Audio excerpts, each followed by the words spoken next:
My writing started back in about my 13th year. When I was a small boy, I was enjoying writing poetry and did a lot of poetry growing up as a little kid in Texas, and then we moved later to West Virginia.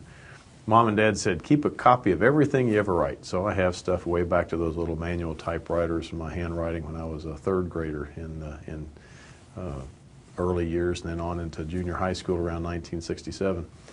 I always liked writing poetry and also liked telling stories, but that really wasn't something that a Navy pilot needed to be doing in a ready room, so I quit writing the poetry about the time I came into the Navy and started flying operationally.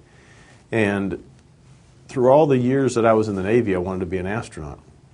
I'd felt called about the same time that I started writing as a kid, that this sense that God was calling me to make a difference, to do something one day to somehow make a change. I didn't know what that was. It was a scary kind of a situation. I was a young boy about age 12, 13, and I was out feeding some rabbits, and I had this sense that everything got quiet around me, and I had this sense that you'll do something to make a difference.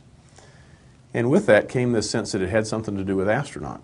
So I worked real hard, got into the Navy, became a pilot, applied 8 times. I applied for astronaut more times than anybody else in the history of the Navy or the Marine Corps or the Air Force. I was a professional applicant.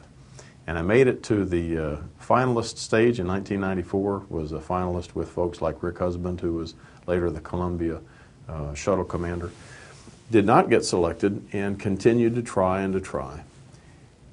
And over the years, I had moved so many times and tried so hard to build that perfect resume that my poor wife had moved through 14 homes in 21 years, and she'd finally gotten some medical conditions related to all the stress of all that moving and trying to get into the astronaut corps. And that put us in a situation where I had to make a decision. Was I going to continue to pursue this mission of being an astronaut or get out of the Navy and take care of Cindy? We left the Navy, and I still didn't feel like the astronaut part was finished. So I tried to find different ways to express myself, and I discovered that I liked to write about what it meant to be an astronaut. Even though I'd never been one, it was a vicarious way of getting to space. So I decided to write a novel about a Navy pilot who feels called to go into space and eventually goes to Mars and struggles with many of the same marriage and mission struggles that I had. Do I stay home and take care of my family, or do I leave Earth and go away for a long time?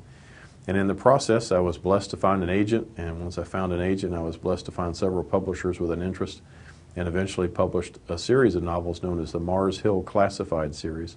And we've had 3 books come out, the 3rd one here in 2007. So that's how I got started, was through the astronaut chase.